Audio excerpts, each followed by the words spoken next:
All right, well, good evening, everybody. Welcome to History Fix's live stream series, Behind the Scenes. We meet with folks who've brought shows for you to History Fix and get to find out a little bit more about what makes them tick, talk about movie making. And today I'm going to have a lot of fun because I get to hang out with one of my really good friends and longtime colleagues in the industry who I don't get to work with as much anymore, and that's DJ Perry. DJ, thanks and for coming in and welcome. Oh, thank you. Thanks for having me. So, well, let's go ahead and share. Of course, DJ was both an actor and a producer on the Civil War film Wicked Spring. And I hate to out us, DJ, but we've both got a nice chunk of gray in our hair. I believe we shot that in 2001 in the spring? Well, I know there was parts of it shot, I think it was 27 days, and we did a pre-war period. In the winter. Shoot. So it was like a 3-day and a 24-day. And I remember we finished either around 2000 with filming or 2001. I think it was. So it's been there for a long time. And I think there was a third leg because I wasn't able to do the main combat shoot, but I did all the conversations and all the acting because I was booked on another movie and wasn't able to get there. So folks, if you're figuring out right now, not only are we friends and colleagues, but we both worked on that movie. I was an operator, and DJ was one of the lead actors and produced the show. Before we get too far into talking about old times there, DJ, why don't you go ahead and introduce yourself for everybody? Oh, I'm DJ Perry, and I hail out of Michigan. And I have been a storyteller and an artist now for probably a good part of... Are we really pushing 30 years? I got some of the early films are having their 25th anniversary, and so we've been at it for a while. We have been. Let's ask this. Where does the movie-making bug bite DJ Perry? Well, I think like a lot of people, when Star Wars came out in 1977, all of us started to realize that there's an industry around storytelling. When you'd ask, who these people were, they were actors, they were playing parts, they were doing what? So it's, I think Star Wars was that for me. I still have in the office the poster from Spencer's in 1977 framed there, and that is probably what kicked it off. Falling back in the basement chair, being Han Solo, or someone had to be Greedo and get knocked over, So definitely it was Star Wars that gave me that. Okay, major Star Wars question. Who shot first? Oh, of course. It was Han Solo. There we go. Great. Well, we talk about history and movie making and storytelling here. The history side of it. Where's the history bug bite you? Because we're going to find out today. I'll just give us a spoiler alert. Wicked Spring is not DJ's only historically based film. No. Well, you know what? I grew up with the Cleaver-like family. My brother and I and my parents driving around in a station wagon, going to all these different historical spots, from the Native American ruins in Ohio to all the Civil War battlefields, Cave City, Kentucky. We did a lot of family trips. And I don't know if people still do that as much. I assume they do. The state parks are really doing well, and the national parks. But my love for that was, going and seeing these old cabins and these forts and different places. And then, of course, you learn some of the history behind it and the people who were there. Remember early book reports on Daniel Boone. And, just being fascinated by the pioneers. The pioneers that brought us to where we are. Cool. Yeah. Well, let's do this. Let's turn a little bit toward Wicked Spring as we look at the older poster. There's a newer poster from the distributor now, but when we brought it to History Fix, we asked and said, can we have the older poster, because a lot of our fans, I think, would recognize that and enjoy it. Talk to us. You said there were a couple of shoots. Tell us the story of making Wicked Spring. Well, Wicked Spring, I mean, to get to Wicked Spring, you got to roll it back a little bit. That there was a Korean war film called The Nest that brought together yourself at that time, and myself and Kevin Hirschberger out of Virginia. And it was kind of a mini Band of Brothers type of film around some of these guys during the Korean conflict. We shot in Pennsylvania. I'll say this, I was truly amazed when Kevin showed us some photos that he had for reference photos from Korea, and we shot at the Great War Association lands, the World War I lands, and he showed me those pictures. I was really worried, that I went, this works perfectly. So it was a really great spot for it. Oh, yeah. And that's something, Kevin is another person, much like yourself, that everybody was really into the history. So I think we threw ourselves into it. All the reenactors that we had working with us. It was amazing because, to me, if you recall, we got hit by a blizzard right at the end of that deal. I think my feet are still thawing out from that. The toes you have left, right? Yeah. And so it was. You think about when you go through those situations, just filming a scene. What did these actual actors go through? So. Anyways, the Nest was one of those things that we really did bond, going through the hardships of filming that. And fast forward to the end of it, it took us to the New York International Film Festival, played around on all the screens there on Madison Square Gardens. Everybody else was kind of in talking head movies, and we had that action film, and then we played Tribeca, and we won Best Action Film. And that gave us the momentum that we needed to go and try to launch Wicked Spring. And at the time, we knew we were going to do a historical piece, but we weren't sure which one. And Kevin Hirschberger, who was directing, presented a list to me of about 50 different movies, as I recall, each with a little either tagline or synopsis or whatnot. And it's so funny, after spending about 30 minutes reading through this big list, I went all the way to the first project on the list, and it was Wicked Spring, and he had written notes for that back when he went to VMI. And so that's how that came. There was basically about 50 different movie ideas, and he said, which one does it for you? And it really wasn't even a contest. I mean, that script really spoke to me because it was about common men. And showed more about their alike attributes than the differences, and how they just ended up on two different sides. Great. Well, yeah. You mentioned the Virginia Military Institute, or VMI. Mm-hmm. I remember being there.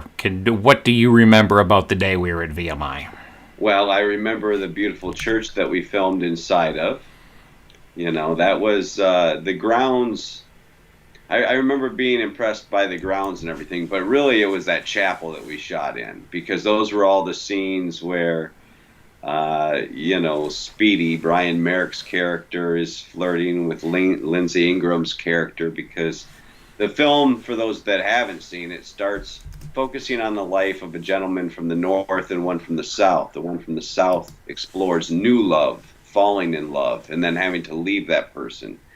And in my case, it was a family man who was having to leave his family to try to make the world better for his little girls and his family. So the story kind of comes from two different perspectives, and then we filmed those scenes, previous to all the battle scenes by several months. And again, Kevin here had wanted all of our actors in the war scenes to be as close to like 30 pounds lighter than what they were in the opening scenes. I started doing the math, and I'm like, oh man, I haven't seen that weight since, I don't know when, high school. So for me, I went on a beer and donuts, diet and got myself heavier for the opening scene so that I could lose that weight and then lose a little weight. Yeah. Yeah, and let's think about Aaron or Speedy losing any weight at all, and if that would ever be possible with either of those fellas. Yeah, it was a goal. They wouldn't even show up on camera if they had lost too much. So. Exactly, and talk about playing your character. You talk about he's a family man from the north. Talk to me a little bit about developing him and what your thoughts are there, and how he stands up to time as you look at this now, 20 plus years later. Well, you know what? It's funny because over the years I've played a lot of soldiers, and he was more of just your average citizen who volunteered to take part in this war to do what he felt was right, to make the world a better place for his family. But I think the biggest challenge for John Sunderland, the character in there, was to get into the mindset of why.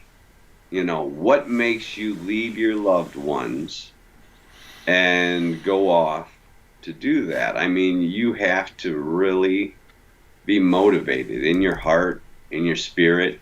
And so, it was kind of getting to that place. And I think all those soldiers were rethinking their reasons for going to war after they had been there too long. Is there anything that we could not have worked this out over a table as you're freezing and starving and surrounded by death? I think the average soldiers on both sides at that point might have, wished that there could have been a little bit more done at the negotiation table. Absolutely. And I think the film holds up great because there's still lessons. When you do a good historical fiction, when you take a look at an event, of course you can't get everything, right down to the exact fact, but we capture these stories and it can kind of be a lesson moving forward so we don't make the same mistakes. Sure, and we were blessed to shoot the film on 35 millimeters, so being able to transfer and keep it good as technology moves forward. We recorded on the absolute richest medium of the day, and still one of the best mediums to record a movie on, hands down. It is, and you know what? You hear a lot about that from the artistic DP community these days, about how they love film, and what I always pipe in as a producer is do it as a hobby. I mean, if you've never been responsible for a big chunk of money behind, film, because when you've got that reel of film, you have to send it.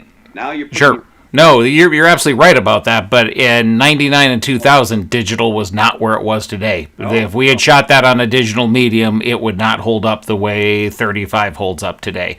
I think 20 years from now, shooting digitally here is going to be a different world because our digital world is just so much richer. Speaking as one who deals with it almost every day of my life, literally. Well, so I'm glad to have done it, to have lived in that part, but I'm saying that when I hear conversations about it, nobody knows the stress. We had a Civil War day in Wicked Spring where they're charging up the hill, explosions going off. I estimate we probably had about $7,000 to $11,000 into just that sequence of shots, and it was at Commonwealth, and the negative ripped during the drying process. You got to worry about the emulsion, you got to worry about the drying period, and all they offered to replace was the film stock. Yeah. Which is why we moved everything to DuArt. But it's just one of those things that film put a lot more heaviness on you. Creatively, it's beautiful, but as a producer, I'm kind of happy to have moved into the digital era where by the time it gets to the DIT, we've got 3 backup copies of stuff, It's a different day. Yeah, absolutely. And having mirrored copies everywhere is just safety. And, even with my day job, we don't even ship hard drives anymore. Because of where we're at, we've got a dedicated fiber line, and you take it over to the office and it goes to where it needs to go and you never see it again. You keep your copy until they let you know they have it mirrored on their end. Oh, yeah. Yeah. So, Well, let me say this, DJ. You've done a lot of period films, probably even more than I've done, and I've done a whole bunch in my years. What draws you to them? Well, again, I'm fascinated by perspective, both as a writer, as an actor, as a storyteller. And when you go back in time to different years, you find that we have a lot of the same hopes, dreams, and fears, but they're slightly different. You know, what did the people of that time period, how are they affected by the music, the news? What new inventions are changing the lives of people? You know, I think that's fascinating that, like in the 20s, you know, the film we just left, in certain parts of the country, you're seeing the transition from horses, you know, to cars. You're seeing that in war, too. You're seeing tanks taking the battlefield over cavalry. You got Yep. And I'm jumping you a little bit here, so you know everybody else is seeing a picture that you guys released from Harson's, the film you just finished with it looks like a Model T there, really lovely. It's got 1924 on the grill. Yeah, we got T's and A's that we used in the thing, and we just had a beautiful vehicles. You know, our people really showed up on that. Of course, we're the Motor City. We used to be. Oh, we were what, the Lumber City? Yep. You know, and then automotive came in, and then maybe Motown, and you know what? Whatever we are now. Yeah. So, well, I see on the comments here we've got Tin Man Brigade who says, "Hello, Will. It's Robert here. I hope you're both doing well." So, Robert's another screenwriter and works with the National Park Service. So, good to have him checking in here. I said something when you and I were talking ahead of time. I sent you some questions, and I said, talk to us about where historical films, period films, and films of faith collide, and you said they don't. I don't mean that. Where they intersect. Talk about working on something that has both a historical element and a faith-based element, because you've done a number of those. Yeah, a good example of that would be Wild Faith. We did a Western-era film that takes place in 1975.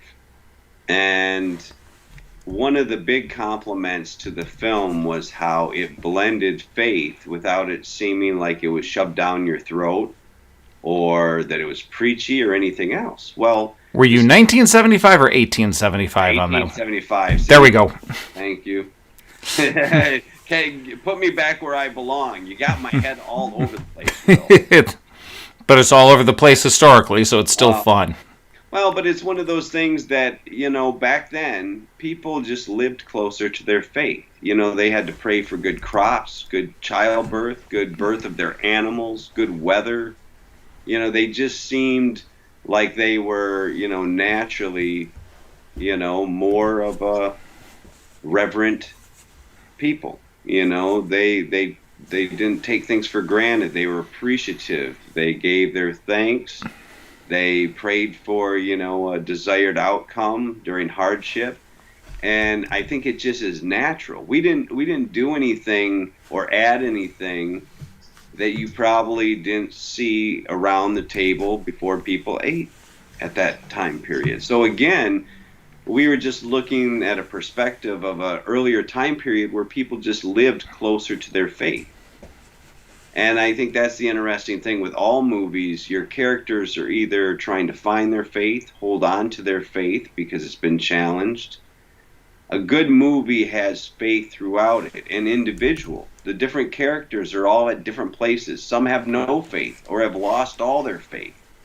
And others are, you know, they live and breathe their faith in every action. So I think when you're writing characters, when you're performing characters, when you're capturing an ensemble from a period, you're bound to catch their faith and where they're at in it or their relationship with it when you tell a story. So like in the Western, it was just natural. And if you even start to roll that back into the 20s or the 40s during times of war where your loved ones are off fighting, I think you see faith come more to the forefront there. You know, so I think with us, I never have made a faith movie. I have made movies that had characters of different degrees of faith and it has been accepted and recognized by people that are looking for films that have faith at the heart of it. But Cool. I never go into it to say I'm going to write a faith film. Cool. Yeah. Great.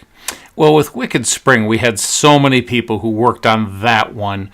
Talk to me about folks in front of and behind the camera that you've got memories of. Maybe we'll end up bouncing a few people and giving and outing a few old friends here. Well, let's see. The biggest part of the shoot, the 24 days, was at Fort Pickett. We took over Fort Pickett military base, and we had all our reenactors in the barracks. We had all our crew and our main cast in the officers' quarters.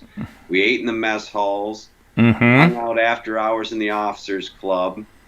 And do you think they can still get us in trouble, or do you think we're safe now? You think we're far enough away? I think we are. Well, then I might remember one day where DJ Perry walked in with a watermelon. I went, wait a second, grab that bottle of vodka and let me show you what happens when you put the two of these things together and shove it in the freezer for a couple hours. Oh, my goodness. I think Perry Jernigan found it.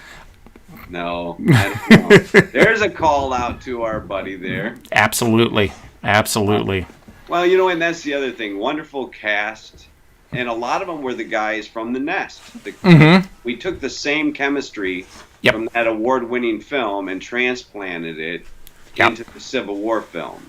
I'm hoping we can get The Nest for History Fixes. I think it'd be a great fit there, and I think it'd be a great thing now that we're talking about it. Give it a chance. People can see them side by side and not only see two different things in two different times, but this group went ahead and did this next piece here. Oh, yeah. That'd be a lot of fun.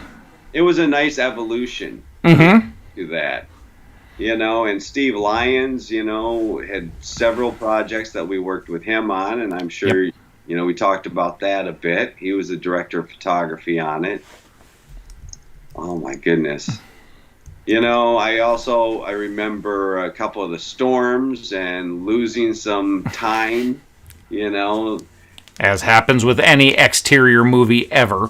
You know what? Knock on wood. We have in the last 10 years, very few we haven't ever lost really a day. The weather has worked with us perfectly. Even like this last film, Harson's Island, it didn't start to turn cold, like bitter cold, until that last night of filming. And the rain fell exactly right on the off days. And wow.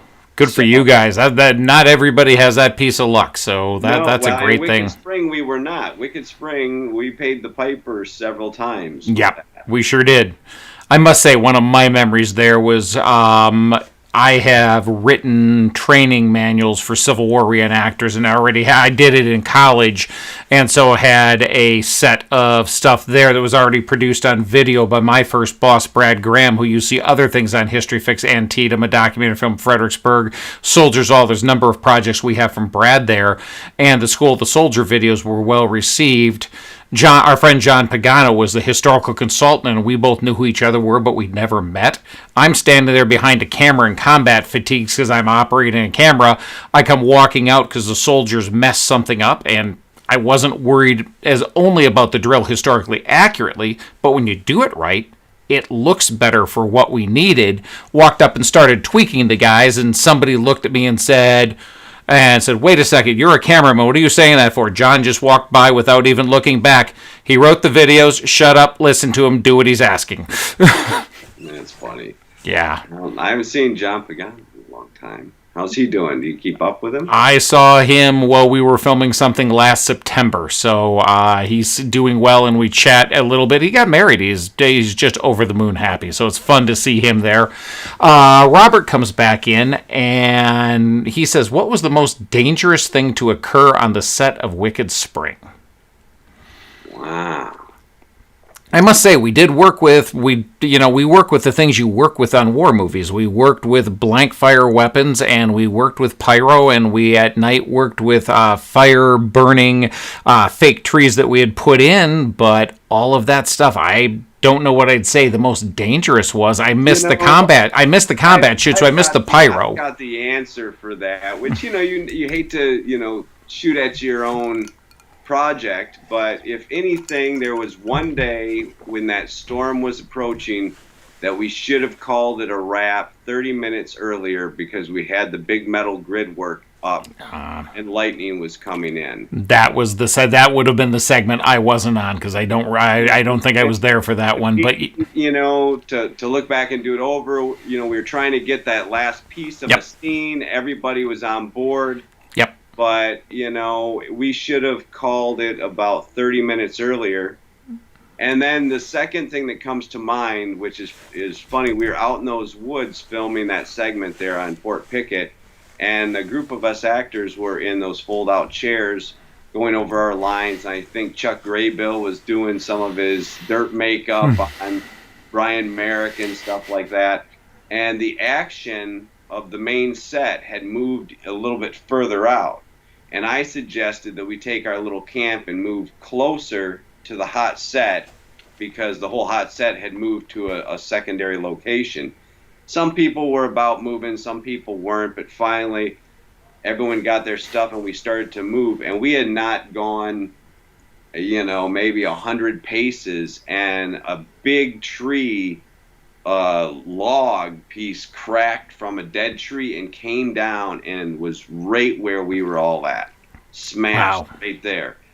And that was just frightening because it's like, 3 minutes earlier and we could have all been there. Mm-hmm. And, again, so the deadly things here, the forces of nature, the stuff you can't always plan for, but you do want to always try to keep safety in mind. Even though you're all there to capture the puzzle pieces of your story, you want everyone to go home safe. So yeah, absolutely. And I tell you, it's one of the hardest calls with lightning coming in, if you don't have a meter, when to make the decision to pull the plug and when to try and go back. I'm so glad we've got lightning meters these days and standards that say, okay, when it's this far away, you stop. 1,000, 2, 1,000. How close? Yeah, no, exactly. Yeah, so they've gotten a lot better at things, but. So that was a good question. Yep. Another thing that might be a little dangerous, a account called Civil War Stories just chirped in and says, "Oof, Fort Pickett Barracks, worst barracks in the Army."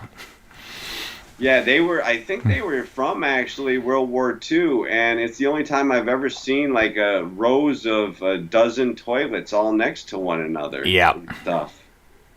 I've been at National Guard barracks in Michigan over at Fort Custer that were, even as old as they were worlds better than we were in Fort Pickett. So I don't have the breadth of experience across Army posts and bases, but I would believe that these were not absolutely the most lovely right now.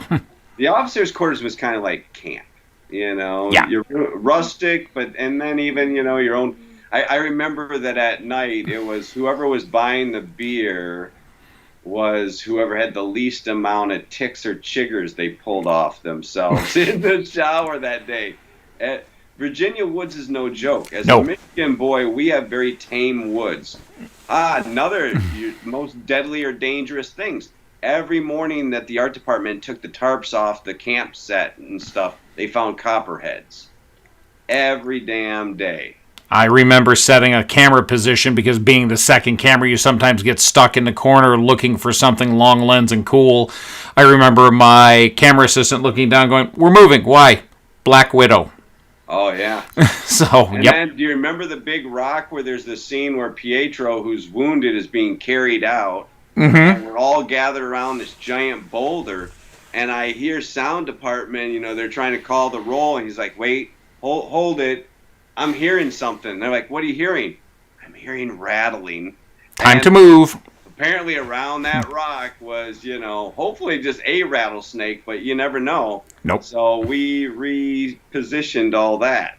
Yep. So snake, the woods between like you said, the black widows, the brown recluse, the heads. There was one night that I remember we were filming one of the scenes with all the bodies around, and they had the smoke pots going, and I put on a Confederate uniform and was just laying against a tree like a wounded, talking to the extras, keeping them up because it was a late shoot. And all of a sudden, out of the corner of my eye, I see this giant black snake come for my leg, and I yelled, "Snake!" like that, and all these people hopped up. Turned out to be a bull snake, which I guess is harmless. It was just running from the snake pot or the smoke pots and all the activity, but yeah, there's a lot of snakes in Virginia.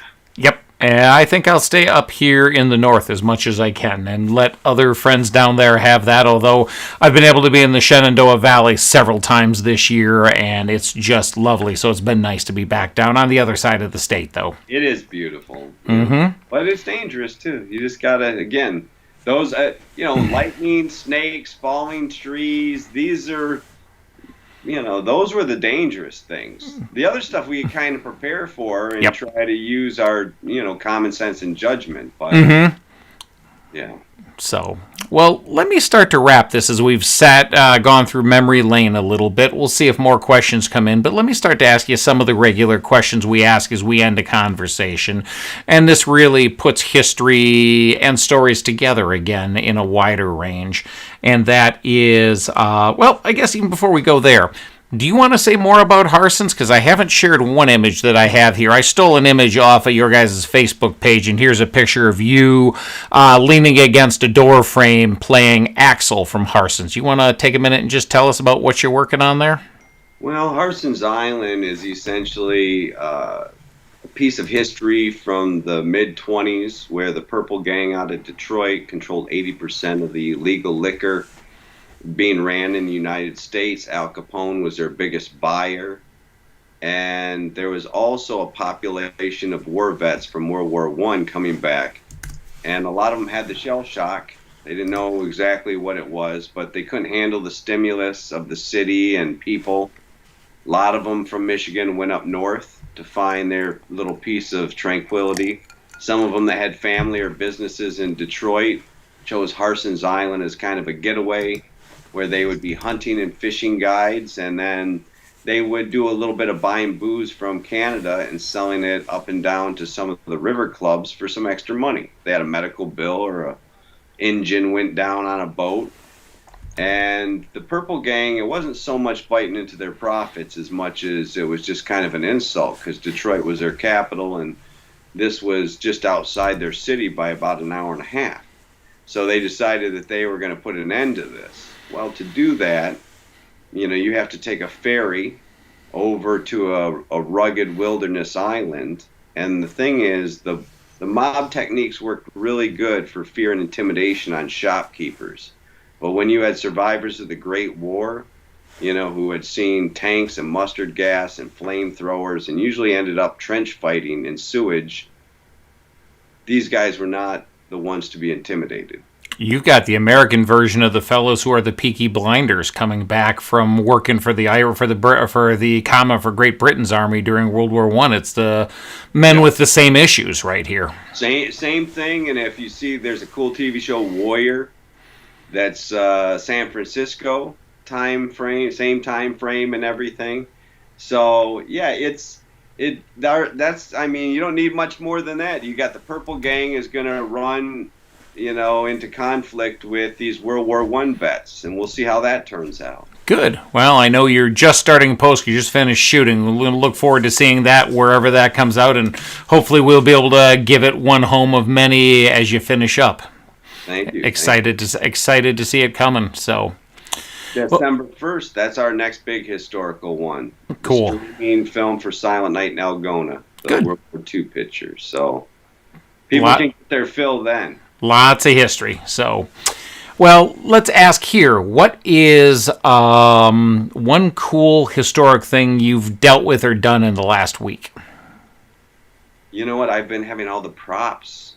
Some of them head back towards me. So I think I'm going to be mounting an old crank phone onto my wall.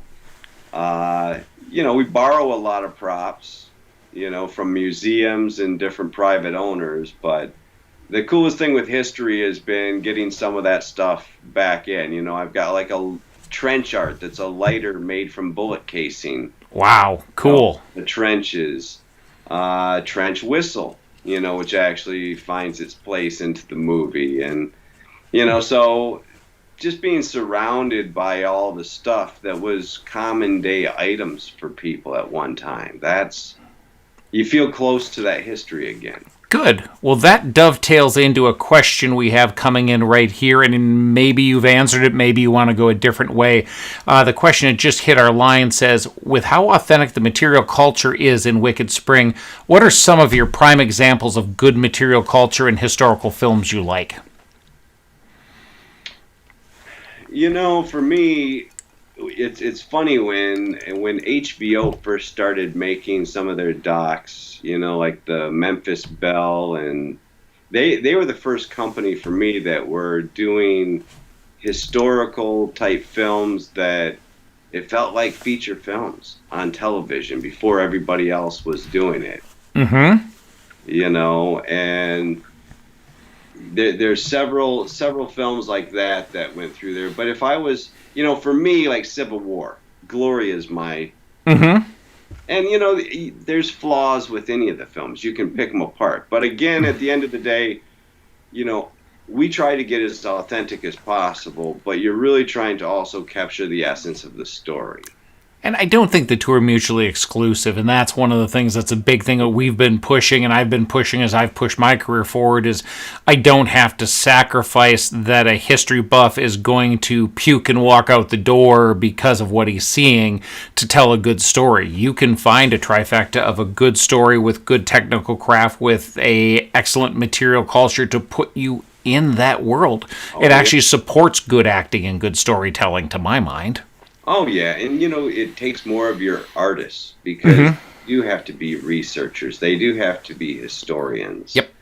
But, it's surprising that people still make mistakes. That's what we had talks on our set, that I never put my full trust into any department head. What they are is my backup. Mm-hmm. If my breakdown for props or wardrobe doesn't match theirs, now we have a discussion. And if they caught something that I got wrong or vice versa, that's great. You have to really work at it, to get that kind of perfection. So it's something that we constantly strive for ever since Wicked Spring. That's one thing that I took from Kevin Hirschberger and a lot of, the artists there was, that it was made by people that love history. Mm-hmm. So. Yeah. So, well, dovetailing there, our next regular question is, what's one story that you've wanted to tell in history that you haven't been able to yet? And I know we talked beforehand, you had a list up your sleeve, and I do too, but if you pull a story out, what's one that you want to get to that you haven't gotten to? You mean as an actor, or just as a producer, both? I think probably both. You're wearing both hats, even though you got that cool hat on right now. Yeah, well... I haven't done the 50s yet, which is my father's favorite time period. I think I've done 20s, 40s, 60s, 70s, definitely 80s, and we were alive living through there. Yeah. So, well, you've done 70s twice. You've done 1970s and 1870s. Yeah, so I would say probably the 50s. Okay. I think the cars, the clothes, the attitude of some of the greasers and stuff. And there's been some Michigan-based stories that we've looked at, with that. So cool. I'd love to see what you do with it. Have another question come in here before we get to our question. Another question off the line says, is there anything in Wicked Spring that looking back you would do differently or ask for a do-over on? Well, we don't really get that question, in movies. It's kind of like as an actor in a play, you can say, well, tomorrow night will be better, or next week we'll really have this down. In film, you go 200% because you're laying down what's going to live beyond. And I guess where I've gotten is I live with a kind of a mic drop. You tell the story and move on. Because you're going to always grow and look back and you can say, oh, maybe I would have did certain things different.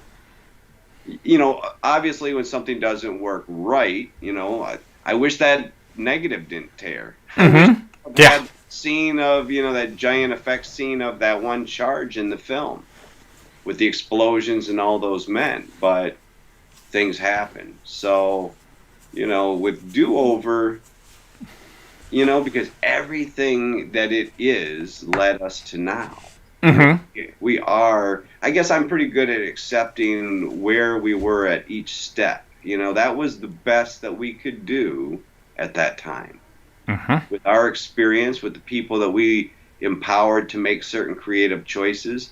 Because there's always people that will second guess, and you could end up with something that's different, but not necessarily better. You know, we had a lot of people question how the film opens because we did a slow rollout where we, you know, slowly seeped in the sound design, the voiceover, and brought you kind of slowly into it. It's definitely artistic. You might have. Oh, yeah. I was going to say, I will say this, the director, my friend Kevin Hirschberger, is a gigantic fan of Terrence Malick. And you can see that in that style. And I love the opening of Wicked Spring, but I am not a big fan of Terrence Malick. So, but it's a style and it goes, and you certainly have that style as it opens. Well, and when you hire a director, you kind of want to, you know, we're not in a place where someone's demanding of you. So all our films might be a touch fatter than it would if we had someone standing over saying, you know, you definitely got to trim this, you got to trim that. Like, you know, is 4 seconds going to really hurt that moment? That the director, it makes the director happy. I mean, I guess as a producer, you pick and choose your battles with directors. Directors like to work for us because if it's just a different choice, then it's their choice.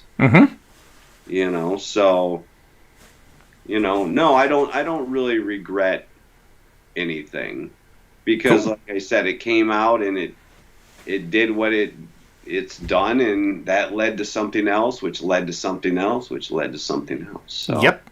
I have another question here from the Civil War Stories, who warned us about how bad the Fort Pickett barracks were.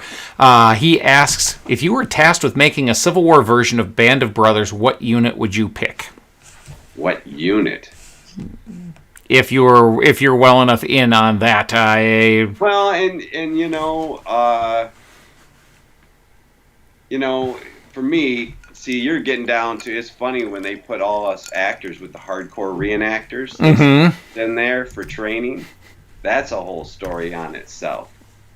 But no, you know what? I don't have like a certain group or a unit that I would say, oh, this would be the perfect unit to play under. I mean, to bear witness to some of the major historic events. I mean, I like when, you know, Lincoln actually is there, out there inspiring the troops, and you see in the old photos how much taller he is than everyone. Sure. You know, again, you take like the second battle of the Wilderness that we focused on. That was horrendous. You know?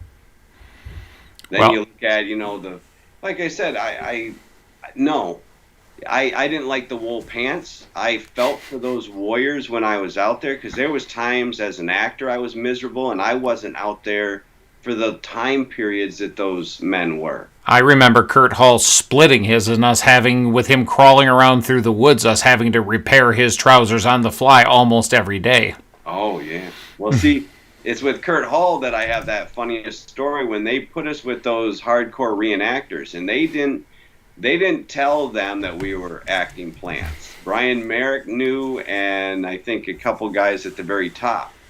But that was interesting, because that's where they gave you only the rations that the men actually had. You're wearing the shoes, you have the same haversack, and everything was just as issued. And, you know, we had ended up, our commanding officer had put us near the lake, which is where the wind was really blowing, versus, you know, this tree cover, which, you know, somehow they determine who's in charge. It's probably like the military. Might not be the best guy in charge all the time. But he's available. Right.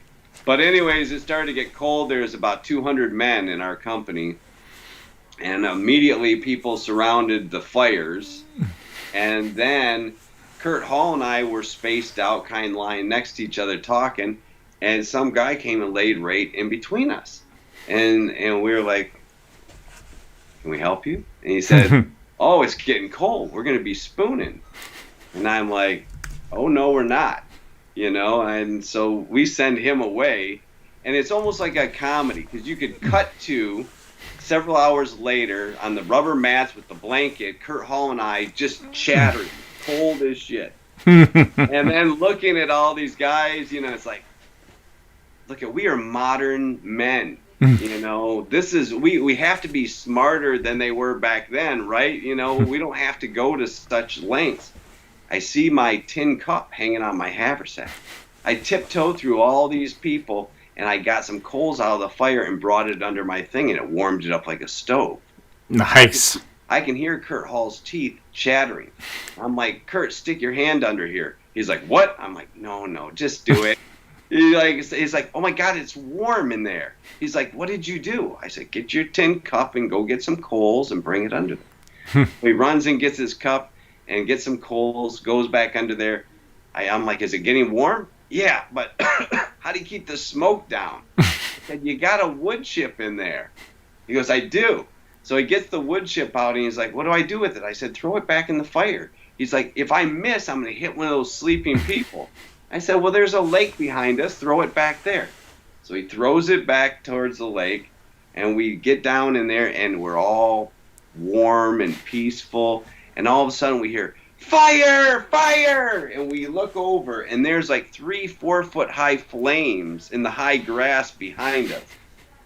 200 men jump up and start stomping out the fire, and Kurt and I just put the covers back. It's like, oh my God. I think I told that for the Civil War Journal or something, but a lot of respect. Those guys had to know that we stood out, because in our gun drills we were not as sharp as you'll get there. Well, I will say this, answering the question about the Band of Brothers, I will say I do have an answer. I'm going to hold my cards close to my vest, but I will say that it is a federal unit from a storied brigade. And I can't say more because there is active conversations going on. All right. So, but have another question here from G.R. Turner for you. Are there any story ideas from history that you could tell in a modern setting? Well, I think stories are all the same. Issues come up again if we don't take the time to learn our lessons. When you're talking about a modern situation, that's just watch our news. More modern equipment, modern weapons, but it's the same sort of issues being recycled over and over again. Mm-hmm. Do I think that we would have the same scenarios as we did at whatever, the ways of war have changed. So, I think you could transplant the same, conflict and situations, but it's going to be different when you put in. Again, it goes back to perspective. That's why I like the historic stuff. Sometimes it's a technology perspective. What did they have back then, or what did they not have back then? A tin cup of coals. Yeah, that's right. Hey, I was pretty proud of myself, because I'm just like, there has to be an easier way, and it worked out. There you go. Well, I don't think we answered that question very well, but yes, you can pull stories forward, but they're gonna. You might be able to recognize them, but when you strip away the trappings of the time period, you're gonna have to look harder. I think for me, I'd rather take stories and take people back, because as we were saying before, as I said to you before we started, when you turn on a historic movie, on the first instant that you're not in your modern life, and you can escape and go away for a little while. And we get a chance as storytellers to take people away. Oh, yeah. Yeah.